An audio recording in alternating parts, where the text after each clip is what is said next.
오늘은 부활주일입니다. 그런데요, 해년마다 리서치하고 있는 내용들을 보면 신자들이 부활을 믿지 못하겠다, 부활은 안 믿고 교회는 다니겠다라고 말하는 신자가 많다는 거예요. 부활이 너무 어려운 문제니까 받아들이기가 쉽지가 않은 문제가 되다 보니 부활을 믿지 않겠다고 얘기를 한다는 거예요. 그런데 말이죠, 생각해보면 여러분, 부활을 믿지 않으면 뭐를 못 믿게 되냐면 재림을 못 믿게 되는 겁니다. 이해하시죠? 부활은 안 믿고 재림은 믿어지겠습니까? 택도 없죠. 부활을 못 믿으면 뭐 또 못 믿냐면 재림도 못 믿어요. 그리고 부활을 못 믿고 재림을 못 믿으면 뭐 또 못 믿냐면 사후세계도 믿을 수가 없습니다. 결국 삶은 이 땅의 다다. 이 땅에서 먹고 살고 권력을 쟁취하고 부자로 살고 이쁘게 살고 멋있게 살다 죽으면 땡, 끝나다, 이렇게 된다는 거예요. 그렇게 되면 예수 믿는 사람하고 예수 믿지 않는 사람하고 무슨 차이가 있겠습니까? 세상에 1등은 하나밖에 없습니다. 권력자도 하나밖에 없습니다. 대통령이 한 명이라서 그렇게 박터지게 싸우는 거예요. 대통령이 10명이면 덜 싸우겠죠. 근데 대통령은 한 명밖에 없거든요. 그러니까 우리의 삶이 이 세상의 삶으로 끝난다고 한다면 과연 우리의 인생이 어떤 의미가 있겠냔 말이에요. 주일날 반바지 입고 들어오면서 BBQ 치킨 시켜 먹고 잠자는 게 훨씬 나아요. 우리의 삶이 이 땅에서 끝나버린다고 한다면 기독교인들의 삶이 무슨 의미가 있겠냔 말이에요. 이 땅의 삶을 마치고 생이 끝나는 어느 날 내가 주님을 만날 거라는 소망, 그분께서 지금도 나를 기다리고 있다는 소망으로 살기에 기독교의 신앙이 의미가 있는 거예요. 따라서 부활이 믿어지기 어렵다 손 치더라도 부활을 믿고 부활 신앙을 견지하고 신앙생활을 하는 문제는 절대로 포기해서는 안 되는 겁니다. 그 부활이 믿어질 수 있도록, 그 부활이 여러분의 신앙 될 수 있도록 제가 최선을 다해야 될 이유도 여기에 있습니다. 왜요? 부활이 빠져버린 신자는 아무 힘도 없어요. 부활의 신앙이 내 안에 있지 않으면 믿음의 현재성이 사라집니다. 과거 사건이 되기도 하고 철학자의 읊조리는 얘기로 지나지 않는 모습이 되면서 믿음의 역동성, 믿음의 생동감이 사라져버린단 말이에요. 아무 의미가 없단 말이에요. 그래서 부활은 신앙의 최고봉입니다. 믿음을 끝까지 지킬 수 있는 가장 강력한 근거가 뭐냐면 부활신앙이에요. 이 부활을 이 아침 깊이 묵상하기를 주의 이름으로 축원합니다. 첫째로, 부활은 결코 쉽지는 않지만은 믿음의 관문이라는 것을 여러분 꼭 기억하셔야 돼요. 부활은 믿음의 관문이에요. 진짜 믿음이 시작되는 관문이에요. 따라서 쉽지는 않지만 부활을 포기하면 된다, 안 된다? 안 된다. 부활이 내 안에 믿어지지 않으면 믿음의 관문을 통과했다, 못했다? 아직 못한 겁니다. 그래서 어려운 문제이긴 하지만은 부활이 믿음의 관문이라는 사실을 기억할 때 부활을 포기하시면 안 됩니다. 자, 오늘 우리가 사랑하는 박보영 목사님께서 요한복음 11장을 읽어주셨고, 여기에 한 가정 얘기가 나오는데, 오빠는 나사로, 누이 둘이 있는데 마르다, 마리아, 삼남매의 얘기가 나옵니다. 오늘 본문에 나오는 가족들은요, 절망 중입니다. 끝났어요. 절망 중이에요. 일단은 오빠는 죽어버렸습니다. 죽어서 3일 지났으니까 죽은 자는 말할 수가 없고요. 살아있는 사람 둘이죠. 마르다, 마리아, 둘 남았는데 둘 다 절망합니다. 문제는 이들 모두가 신앙인이었다는 거예요. 나사로도 마르다도 마리아도 예수님 좋아하고 예수님 믿는 사람이었다는 거예요. 근데 요한복음 11장의 이들은 어떤 사건으로 말미암아 있는 믿음 다 까먹고, 그리고 지금 완전히 땅바닥에 주저앉았어요. 그게 바로 어떤 사건이냐면, 그들의 믿음이 가다가 뭘 만났냐면 죽음을 만난 거예요. 죽음이라는 큰 산을 딱 맞닥뜨리니까 그 믿음이 딱 주저앉아 버린 거예요. 넘사벽, 넘을 수 없는 절망을 만났는데 그 절망 이름이 뭐냐면 죽음이에요. 죽음을 딱 만나니까 있던 믿음도 다 까먹고 그냥 절단이 난 거예요. 나사로의 죽음으로 말미암아 믿음의 사람이었음에도 불구하고 철저하게 절망하고 주님을 사랑하고 따르지만 죽음에 귀속된 그 삶의 눈물 때문에 처절한 눈물을 흘리고 있는 불쌍한 사람들이 오늘 본문에 나옵니다. 요한복음 11장 얘기입니다. 그리고 우리들도 이들과 똑같이 우리들의 삶 가운데 어떤 닥친 믿음의 부름의 문제들이 있어요. 삶은 고단하고 지금도 우리는 극단적인 절망에 맞닿아 있는 여러 가지 질병과 고난에 눌려서 하루하루를 살아갑니다. 프라이버시기 때문에 말씀을 드릴 수는 없지만 살다가 위중한 질병으로 초청받은 제 품에 있는 성도들은 제 방에 들어오면 살아는 있지만 거의 눈빛과 말하는 톤을 보면 죽은 거나 진비 없는 모습으로 저하고 대화를 합니다. 어제까지는 내 인생이 활기롭고 어제까지는 내 인생이 7시간 무지개였는데 의사가 당신 사기입니다 이 말 한마디를 하는 순간 인생이 죽어버리는 거예요. 갑자기 TV가 꺼져버린 거예요. 자식도 소용없고 친구도 소용없고 차도 소용없고 재산도 소용없고 자기가 그동안 중요하다고 생각했던 모든 것들이 하루아침에 아무 의미가 없는 거예요. 프라이버시라 말씀드릴 수는 없지만 지금 이 순간에도 제 앞에 그런 성도가 있어요.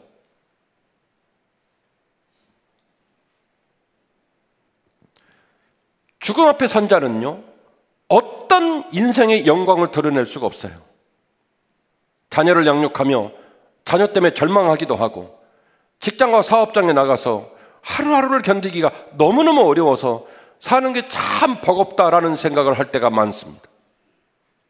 그렇게 일주일 동안 치고 상하고 깨지고 그렇게 벌벌벌 떨다가 주일날 교회를 나올 때 우리는 주 앞에 서면서 주님께서 내 앞에 계시니 하나님 아버지의 영광입니다라고 고백하지 못하고 아무에게도 말할 수 없는 슬픔과 상처를 가슴에 깊이 묻어두고 매갈이 없고 힘없는 모습으로 예배하는 모습이 우리들의 민낯이 아닌가 싶습니다. 요한복음 11장에 나오는 마르다와 마리아의 모습은 오늘 예배를 드리고 있는 우리들의 모습을 너무나 많이 닮아 있습니다.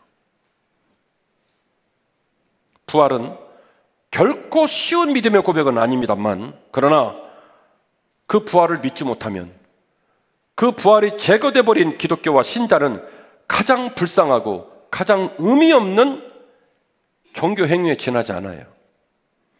고린도전서 15장 13절입니다. 만일 죽은 자의 부활이 없으면 그리스도도 다시 살아나지 못하셨으리라. 그리스도께서 만일 다시 살아나지 못하셨으면 우리가 전파하는 것도 헛것이요 너희 믿음도 헛것이 될 것이다. 아멘이시죠? 죽은 자의 부활이 없다면 우리는 이 분주한 일상 속에서 뭐 하고 있는 겁니까? 죽으면 그만인 거지. 부활이 아무리 받아들이기 어렵고 부활이 아무리 어려운 종교적인 단어로 할지라도 그 부활을 놓고 울지 않고 그 부활을 놓고 고민하지 않고 그 부활이 내 부활 되는 문제를 놓고 하나님 앞에서 목숨 걸고 매달리지 않은 신자에게 무슨 신앙생활의 의미가 있겠냐고요. 바울은 말합니다. 너희 모든 믿음이 부활이 없다면 헛것 같은 믿음이 될 것이다. 17절 그리스도께서 다시 살아나신 일이 없으면 너희의 믿음도 헛되고 너희가 여전히 죄 가운데 있을 것이요 또한 그리스도 안에서 잠자는 자도 다 망하였으리니 만일 그리스도 안에서 우리가 바라는 것이 다만 이 세상의 삶뿐이면 모든 사람 가운데 우리가 더욱 불쌍한 자가 될 것이다. 부활이 사라져버린 기독교, 부활을 믿지 못하는 목사와 신자는 제일 불쌍한 인간이에요. 뭐 한다고 한 번밖에 안 사는 인생을 그렇게 개고생을 하며 살아갈까요? 차라리 드러누워 자는 게 낫죠. 그래서 바울은 말하는 거예요. 그리스도 안에서 우리가 주와 함께 부활할 거라는 소망을 믿지 않냐면 우리는 이 세상 가운데 가장 불쌍한 사람이 되고 말 것이다. 이 부활이 여러분에게 믿어지시기를, 제가 좋아하는 하나님이 이 거룩한 아침 이따가 찬양하다가 이따가 오후에 예배를 드리다가 오늘 하루 반드시 여러분들에게 부활의 믿음을 선물로 주시기를 간절히 주의 이름으로 축원합니다. 기억하십시오. 예수님은 우리에게 부활을 일깨워 주십니다. 자, 우리가 스스로 부활을 받아들이기 쉽다, 어렵다? 어렵다. 우리가 부활이 중요하다는 걸 알지만 그 부활을 간직하고 신앙생활을 완주하는 것이 쉽다, 어렵다? 어렵다. 우리의 능력, 우리의 지혜, 우리의 열정만 가지고는 그것이 쉬운 일이 아니다. 그래서 여러분에게 소망을 선포하고 여러분에게 기대를 드리고 여러분에게 약속을 드린다면 우리 주님은 우리에게 항상 부활을 일깨워 주시는 분이신 줄 믿으시기를 주의 이름으로 축원합니다.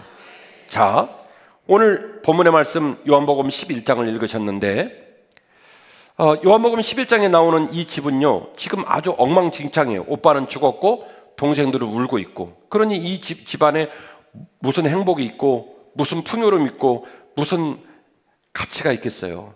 아무것도 안 남았죠. 그런데 누가복음 10장 38절 이하의 본문을 보면요, 이 집 참 재밌는 집이에요.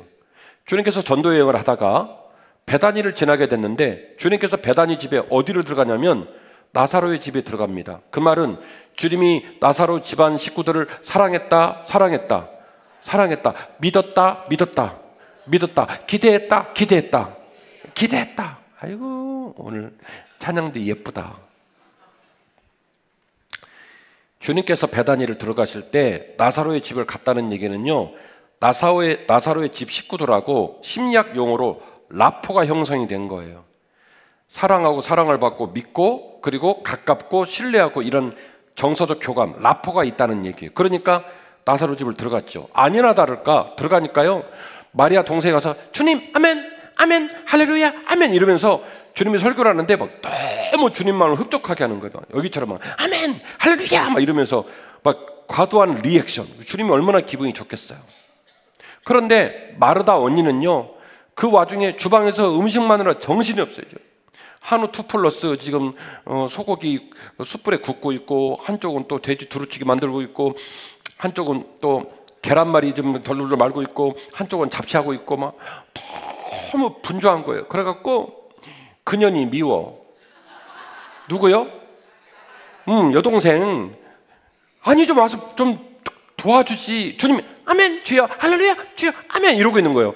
너무 꼼시러워, 미워. 그래가지고 말하다가 주님한테 뭐라 해요? 주님 저녁 좀 혼내주세요. 주님 지금 너무 피곤하신데 예배 드리고 나면 얼마나 우리 집이 주님 마음에 쉼터 같아서 오셨을까요? 저 주님 그냥 못 보내요. 오늘요 주님요 잘 대접하고 싶어요. 예뻐요 예뻐요 예쁘죠? 근데 그년이 안 도와줘. 그래 막 화가 난 거예요. 그래서 주님 쟤 좀 혼내주세요. 그러니까 주님이 뭐라고 말하냐면, 마르다야 네가 지금 음식 만드는 냄새가 그냥 코에 냄새가 들어오는데 너무 제가 의역한 거예요. 의역. 그래서 나 네가 만든 음식이 너무 기대가 된다.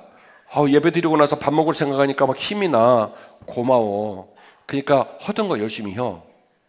그리고 네 동생 뭐라고 하지 마. 네 동생은 더 좋은 것을 취했다. 그러니까 너는 너대로 하고 동생은 동생대로 하도록 좀 내버려 두거라 그랬어요. 분위기 좋죠?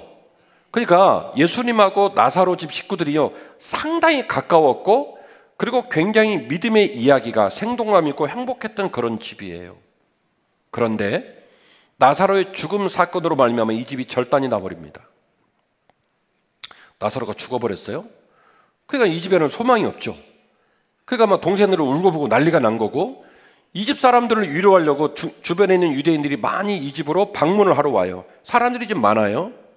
여기에 주님이 가셔서 일어난 일입니다. 그런데 말이죠, 우리가 여기서 주목해 봐야 될 일이 있어요. 저는 오늘 기대하기를 우리 한빛교회 안에서 오늘 말씀드리면서 이따가 파송찬양 부르면서 점심 잡수시면서 부활하신 예수 그리스도 떡을 잡수면서 또 오후 예배를 드리면서 차량 봉사를 하면서 지금 제가 소개하는 믿음의 역전 사건이 여러분에게 일어나기를 주의 이름으로 축원합니다. 생각지 못한 믿음의 역전 사건이 저와 여러분에게 일어나기를 주의 이름으로 축원합니다. 궁금하시죠? 자, 말씀으로 들어가 보겠습니다. 요한복음 11장 20절 말씀인데요, 마르다는 예수께서 오신다는 말을 듣고 나가 맞이하되 마리아는 집에 자빠져 앉아 있었더라. 의역한 거예요. 이상해요, 이상해요. 많이 이상해요. 원래 마리아의 컨셉은요, 주님 오신다 그러면 언니 제껴두고 누가 먼저 튀어나가야 돼요? 마리아가 튀어나가야 돼요. 누가복음 10장에 그런 징조가 보입니다. 그런데 아이러니한 건 마리아는 집에 있고요, 누가 나간 거냐면 마르다가 나갑니다. 그리고 나가서 이렇게 말을 합니다. 주여, 주께서 여기 계셨더라면 우리 오라버니가 죽지 아니하였겠나이다. 그랬어요. 얼마나 가슴 아파요. 오빠 죽은 지 지금 며칠 됐어요? 무려 3일이 됐습니다. 그래서 주님이 너무 늦게 온 게 너무 가슴이 아픈 거예요. 주여, 주께서 여기 계셨다면 우리 오라버니가 죽지 않았을 것입니다 라고 얘기를 해요. 근데 이 말을 마르다만 했겠냔 말이죠. 요한복음 11장 32절입니다. 마리아가 예수 계신 곳에 가서 배웠고 그 발에 엎드려 이르되 주여 여기 계시더라면 내 오라버니 죽지 않겠습니까? 라고 얘기를 합니다. 결국 마르다가 말한 것과 똑같이 누구도 말을 하냐면 마리아도 말을 해요. 그리고 나서 막 울어요. 전문용어로 우리 고향 사투리로 이런 상황을 울어 퍼댄다 라고 얘기를 해요. 그냥 우는 게 아니라 막보기를 하는 거예요. 막보기를. 바닥을 찍는 거예요. 예수께서 그가 우시는 것과 또 함께 온 유대인들이 같이 우는 걸 보고 심령에 비통히 여기시고 불쌍히 여기사 이르되 그를 도대체 어디에 두었느냐 이르되 주여 와서 보옵소서 하니 예수께서 눈물을 흘리시더라. 이 굉장히 중요한 얘기인데요. 이 예수님이 눈물을 흘렸다라고 하는 이 장면을 헬라어는 엠브리 마오마이라고 얘기를 합니다. 엠브리 마오마이. 제가 이전 설교를 통해서도 이 사실을 말씀드린 적이 있는데요. 이 엠브리 마오마이라고 하는 헬라어 원문은 이런 거예요. 말이 화가 무척 나가지고 땅을 발로 말굽으로 팍팍 치면서 콧김을 막 내면서 막 분해할 때 열이 받을 대로 받아가지고 할 때 요때 상황을 뭐라고 하면 엠브리 마오마이라고 얘기를 해요. 통분. 어떤 주어진 상황이 불편하고 어떤 주어진 상황이 너무너무 가슴 아프고 너무너무 못마땅하고 화가 나서 나타나는 눈물의 현상을 엠브리 마오마이라고 얘기하는데 주님이 우셨다는 얘기에 쓰여진 원문이 엠브리 마오마이예요. 이 상황이 너무 속상한 거예요. 마리아 울어 퍼대죠. 유문하러 온 유대인들 울어 퍼대죠. 어디에 소망이 있어요? 주님을 만나가지고 탓만하는 거예요. 주님 좀 빨리 오시죠. 주님이 좀만 빨리 오시죠. 아니면 여기 계셨으면 우리 오빠 안 죽었습니다. 이 말은 무슨 얘기예요? 끝났다. 지금 오셔봐야 뭐합니까? 3일이나 지났는데 주님 오시면 뭐하냐고요. 그래서 막 우는 거예요. 마리아 울고 다 위아더 월드를 우는 거예요. 그 모습을 보고 주님도 우셨는데 그 우시는 행위를 엠브리 마오마이 통분하셨어. 답답하셨어. 너무 가슴이 아파서 주님이 같이 우셨다는 거예요. 이건 아니지 않냐. 나와 너들 사이에 있는 믿음이 내가 너에게 가르친 믿음이 이건 아니지 않냐 하여 엠브리 마오마이 주님이 통분하셔서 같이 우셨어요. 그 주인공이 누구냐면 마리아입니다. 어울려요 안 어울려요? 안 어울립니다. 왜요? 누가복음 10장 38절의 마리아의 모습은 이런 모습 아니걸랑이요. 엉망진창 됐어요. 뭘 만나가지고요? 오빠의 죽음을 만나가지고. 그러니까 아무래도 마리아가 예수님도 많이 사랑했는데 오빠도 많이 존경하고 따랐나 봐요. 그 오빠가 죽은 사건이 이 마리아의 가슴을 뒤집어 엎어버린 거예요. 있던 믿음 싹 다 날아가고 그리고 막 지금 우는 거예요. 가슴 아파서. 오빠를 만날 수 없어서. 그 모습을 보고 주님이 너무 답답하셔서 엠브리 마오마이 통분하셔서 우셨다는 거예요. 그런데 이 요한복음 11장 사건이 우리들에게 전해 내려오고 우리들에게 믿음의 귀감이 될 수 있었던 하나의 희망의 빗줄기가 비칩니다. 저는 그래서 이 사건이 너무 좋다요. 제가요 너무 좋걸랑이요. 너무 좋아요. 다 같이 보실까요? 11장 22절.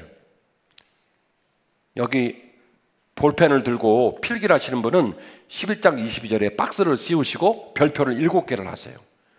너무 중요한 본문이에요. 그러나 자, 이게 누구 얘기냐면 마르다 얘기인데 앞에 나오는 선행 구절을 똑같이 둘 다 했다고 그랬죠. 마르다도 얘기했고 누구도 말했고 마리아도 말했고 이게 뭐예요? 둘 다 희망이 없다. 죽었다. 주님 계셨으면 훨씬 좋았을 텐데 아쉽다 이거예요. 이거 똑같이 했어요. 그런데 마르다가요 자기 얘기를 뒤집어요. 부정접속사. 앞에 선행하고 있는 자기의 이야기를 뒤집습니다. 그러나 나는 이제라도, 여기서 말하는 이제라도의 내용이 뭐예요? 다소 늦었다 할지라도, 3일이 지났다 할지라도, 무덤에 집어넣었다 할지라도, 시신이 썩고 있다고 추정된다 할지라도, 이제라도 주께서 무엇이든지 하나님께 구하는 것은 하나님이 주실 줄 나는 믿습니다. 대박이죠. 이거 원래 누가 해야 맞아요? 누가복음 10장 컨셉 보면 마리아가 해야 되는 거예요. 근데 마리아는 지금 집에 자빠져 있어. 낙심해가지고 목사인데, 장로인데 그냥 무너져 내려버린 거예요. 그런데 잡채 만들고 있던 마리아가, 소고기 2+ 숯불에 굽고 있던 마리아가 주님 앞에 탁 나와서 말합니다. 주님이 계셨으면 얼마나 좋았겠어요. 우리 오빠 죽었잖아요. 근데 주님 지금이라도 와주셔서 감사해요. 죽은 것이 맞지만은, 죽어서 희망이 없는 것이 맞지만은, 그러나 이제라도 주님께서 하나님께 무엇이든지 구하면 하나님께서 구하는 것을 주실 줄 저는 믿습니다. 멋있죠? 이런 고백을 한 거예요. 예수께서 말합니다. 그래, 고맙다. 네 말 맞다나 네 오라비가 다시 살아날 것이다. 아멘 하지 마요. 여기는 분위기가 그런 분위기는 아니에요. 말하다가 말합니다. 네, 주님, 마지막 날 부활할 때는요, 다시 살아날 줄 제가 압니다. 믿긴 믿었는데 43%밖에 못 믿었어. 네 오빠가 다시 살아날 거야. 그러니까 말하다가 대답은 잘해. 주님, 그렇죠 뭐. 오빠도 죽고, 저는 82세에 죽고, 언니는 좀 더 살아서 95세에 죽고, 싹 다 죽은 다음에 이 세상의 종말의 날에 오면 아마 다 부활하겠죠. 그쯤 되면 그러지 않을까요? 뭐 이렇게 얘기한 거예요. 주님은 그 대답 들으려고 말한 건 아니거든요. 근데 주님이 그래, 딸아, 네 믿음이 귀하다. 네 오빠가 살 거야 라고 얘기하니까 대답을 그렇게 한 거예요. 주님, 그렇죠 뭐. 다 끝나고 나면 뭐 위아더월드로 언젠가 다 부활날이 오지 않을까요? 이렇게 얘기를 한 거예요. 그러자 주님이 재차 다시 주님이 말한 네 오빠가 다시 살아날 거다라는 말의 의미가 무엇인지를 다시 한번 강조하는데, 예수께서 이르시되 나는 부활이요 생명이니 나를 믿는 자는 죽어도 살겠고 살아서 나를 믿는 자는 영원히 죽지 아니할 것이니 네가 이것을 믿겠느냐? 네가 이것을 믿겠느냐? 이 아침 우리에게 주님이 주시는 믿음의 명령인 줄 믿으시기를 바랍니다. 살다가 복잡하고 깨지고 오빠가 죽고 아버지가 죽고 사업이 망하고 질병 앞에 초청을 받고 네 사는 모습 가운데 많은 난맥과 어려움들이 있어서 네 걸어가는 발걸음 무릎이 후들후들거리는 어려움이 있다 할지라도 내가 너와 함께하면 나는 부활이요 생명이니 나를 믿는 자는 죽어도 살겠고 살아서도 죽지 않겠다는 그 사실을 내가 너에게 선포하니 너는 이 사실을 믿겠느냐? 너는 이 사실을 믿겠느냐? 주님의 명령이 저와 여러분의 가슴에 떨어지고 있음을 믿으시기를 바랍니다. 이 질문에 정말 대박 사건인데요. 이 질문에 마르다가 생전 처음 듣는 소리를 합니다. 주여, 그러하외다. 주는 그리스도시요 세상에 오시는 하나님의 아들이신 줄 내가 믿나이다. 제가 나중에 천국 가서 주님께 물어볼 게 많이 있어요. 그 중에 하나가 또 이 장면이에요. 마리아가 엠브리 마오마이라고 주님이 할 정도로 완전히 믿음을 까먹고 절망했고 세트로 마르다까지 다 절망을 해서 지금 이 본문에 나오는 얘기가 안 나온다 손 치더라도 주님이 나사로를 살려주셨을 것인지, 아니면 그나마 마리아는 헛발질을 하는데 마르다가 주님의 부름 앞에 너는 이 사실을 믿겠느냐 부름 앞에 완벽하게 각성해서 점프하고 상승해서 주님의 그 믿음의 부름 앞에 반응을 해서 고쳐주신 것인지는 누구만 아냐면 주님만 아셔. 저도 궁금해 죽겠어요. 그런데 그래서 제가 추정을 하자면 이것만은 분명해요. 주님께서 죽은 지 3일이 지난 나사로를 살려주시는 행위에 마르다의 이 고백이 상당히 중요한 역할을 했을 것이다. 제가 100번 양보하면 여기까지는 여러분이 동의를 해주셔야 돼요. 마르다의 이 고백이, 마르다의 이 역할이 나사로를 살림에 있어서 매우 중요한 역할을 했을 것이다. 나는 부활이요 생명이니, 이 말이 무슨 얘기인 줄 아십니까? 부활 리꼬르 생명이라는 거예요. 부활은 과거가 아니라, 철학자의 읊조리는 논리가 아니라, 부활은 지금 눈앞에 있는 살아있는 생명이라는 거예요. 믿음의 현재성. 믿음의 현재성. 지금 이 순간 부활이 너에게 있어야 한다는 거예요. 나는 부활이요 생명이니. 예수님 말씀 부활은 사건이나 신념, 철학자의 읊조리는 논리가 아니에요. 실존이에요. 내가 지금 누구 앞에 있다? 내가 누구 앞에 있다? 내가 네 앞에 있다. 마르다 마리아 더 똑같잖아요. 주님 왜 이제 왔냐고요. 좀 일찍 오시지. 주님이 일찍 오셨으면 우리 오빠 안 죽었습니다라고 얘기할 때 주님의 답변이 뭐냐면, 얌마 그게 중요한 게 아니라 내가 지금 믿음의 현재성, 내가 지금 누구 앞에 있다? 네 앞에 있지 않냐? 네 앞에 있지 않냐? 나는 부활이요 생명이니, 나를 믿는 자는 죽어도 살고 살아서 믿는 자는 죽지 않는다는 것, 이 사실을 너는 믿겠느냐라고 물어본 거예요. 이 질문 앞에 마르다가 답하기를, 주여 주는 그리스도시요 살아계신 하나님의 아들이십니다. 이거 엄청난 얘기인데요. 여기 이 문장 좀 떼어놓으세요. 어디서 많이 들어본 것 같지 않아요? 마태복음 16장 16절, 베드로가 주님 앞에 각성을 하고 말하기를, 주는 그리스도시요 살아계신 하나님의 아들이십니다. 이 고백해서 난리 난 거 아닙니까? 주님이 칭찬해주고 많은 목사님들이 그 본문으로 설교하잖아요. 여러분 그래서 그 사건을 알잖아요. 역시 베드로는 과대표가 맞아. 역시 베드로는 사도행전 1장에서 13장 끌고 나가는 견인작가라는 분이 맞아! 라고 주목하잖아요. 요한복음 20장 28절, 도마는 또 무슨 얘기를 했습니까? 도마가 깐족깐족거리고 다른 제자들이 주님을 만났다고 얘기를 함에도 불구하고 자기는 못 믿는다고 끝까지 불신하다가 8일 만에 주님이 다시 오셔갖고 손자국 보여주고 못자국 다 창자국 보여주니까 그거 다 집어넣어보고, 그걸 너무 민망하잖아요. 주님을 그렇게까지 몰아붙였으니까. 그때 도마가 자기 인생을 뒤집잖아요. 각성하잖아요. 뭐라고 말합니까?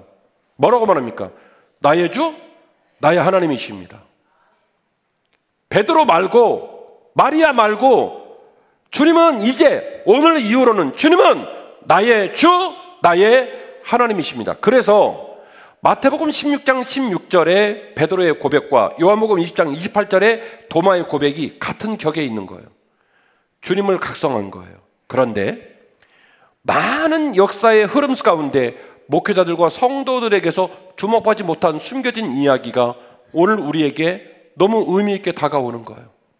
저와 여러분이 12제자의 목록에 들어있는 베드로가 아니라 할지라도, 도마가 아니라 할지라도, 주님한테 직접 배운, 직관으로 배운 수석제자, 주님의 품에 있었던 12제자가 아니라 할지라도, 평범한 집에서 잡채나 만들고 곰탕이나 끓여서 주님을 먹였던 평범한 일상을 살아가는 범인 중에 범인인, 우리처럼 평범한 범인 중에 범인인 한 여인 마르다 입에서 나온 이 말입니다. 주여, 그렇습니다. 주는 그리스도시요 세상에 오시는 하나님의 아들이신 줄 내가 믿나이다. 할렐루야. 부활의 믿음이 어디로 들어간 겁니까? 마르다한테 들어가 버린 거예요.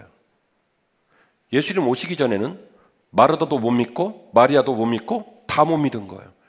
그러니 거기에는 희망이 있어요, 없어요? 없죠. 절망밖에 없죠. 근데 주님이 온 그곳에서 마르다가 각성을 합니다.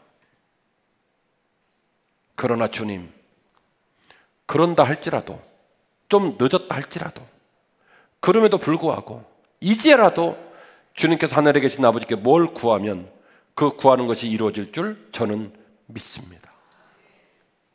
그런 놀라운 믿음으로 다가오는 주님의 딸에게 주님이 하신 말씀이에요. 나는 부활이요 생명이다. 나를 믿는 자는 죽어서도 살겠고 살아서 믿는 자는 죽지 아니한다는 것을 너는 믿겠느냐. 아멘. 그러하외다. 주는 그리스도시요 세상에 오시는 하나님의 아들이신 줄 내가 믿나이다. 도널드 아처 카슨이라고 하는 미국의 유명한 신학자가 있는데요, 이 카슨 신학자가 이런 말을 했습니다. 마르다는 자신의 믿음이 어디까지인지 모르고 고백할 수 있다. 완벽한 고백처럼 보이지는 않는다. 그러나 그 고백은 요한복음 독자에게 아주 중요한 믿음의 모범이 된다는 거예요. 엄청난 얘기입니다. 이 외에도 많은 신학자들이 이 본문의 사건이 요한복음의 중요한 신앙의 롤 모델로의 역할을 감당하고 있다라고 이야기하고 있습니다. 설교를 마칩니다. 부활은 위대한 믿음의 강력한 동력원입니다. 나사로의 부활 사건으로 이 가정의 모든 사람은 여전한 일상 위에서 위대한 믿음을 보여주는 변곡점을 맞이하게 됩니다. 표를 잠깐 보실까요? 세 번 만나잖아요. 누가복음 10장하고 요한복음 11장하고 요한복음 12장이 나오는데, 요한복음 12장에 있는 이 세 사람은요, 이 세 사람의 행위가 완전 그 지평이 달라집니다. 일단 마리아는요, 다시 주님 앞에서 그 300데나리온이 넘는 옥합을 깨트려 가지고요, 주님의 발 아래 쏟습니다. 그걸 보고 제자들이 열받아 가지고 이게 무슨 이 허망한 짓을 하냐고 막 뭐라고 하죠. 근데 마리아는 눈 하나 깜빡하지 않고 주님의 발 앞에 뭘 쏟아붓습니까? 향유를 붓고요. 그리고 마르다는요, 여전히 그분의 은사인 음식을 만듭니다. 이 12장 장면은 어떤 장면이냐면, 나사로가 다시 부활해 가지고요, 그거를 축하하기 위한 집들이에요. 오빠가 살았잖아요. 다 모셔갖고 집들이를 해요. 그러니 음식을 만드는 양이 누가복음 10장이 많겠어요? 12장이 많겠어요? 12장이 많은데 집에 가서 읽어보세요. 어디에도 노여운 마음이 없어요. 즐거운 마음으로 하는 거예요. 한 걸음 한 걸음 주 예수와 함께 당당당 이러면서 칼질하고 음식 만들고 이러는 거예요. 마르다가 똑같이 음식을 만들고 봉사하는데 마음의 불편함이나 노여움이 없어요. 그리고 죽은 나사로는 심지어 뭐 하는 줄 아십니까?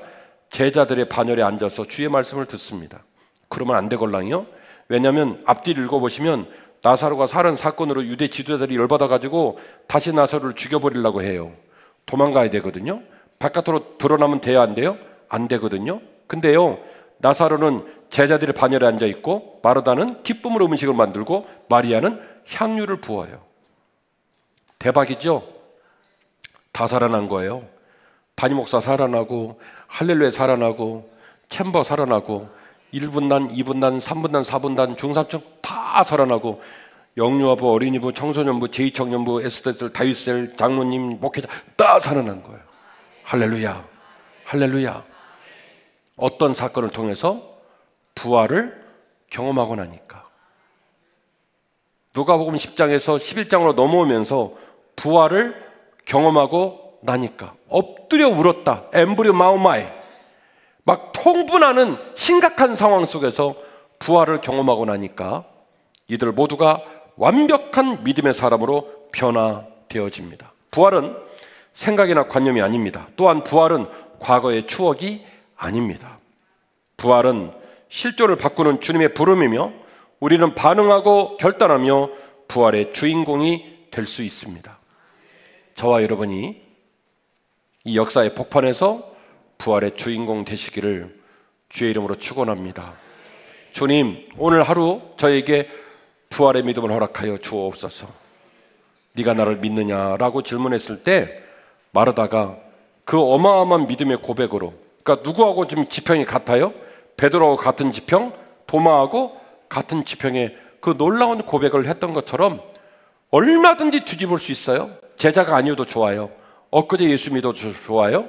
오늘 하루 주 앞에서 찬양하고 섬기는 과정을 통해 주님이 이 믿음 주시기를 주의 이름으로 축원합니다. 주님, 그럼에도 불구하고 주께서 하나님께 구하면 구하는 것을 하나님이 주실 줄 저는 믿습니다. 이 고백이 저와 여러분에게 있었으면 좋겠어요. 이 믿음의 고백으로 생을 마치는 마지막 순간까지 믿음의 길을 완주하는 저와 여러분 되시기를 주의 이름으로 축원합니다.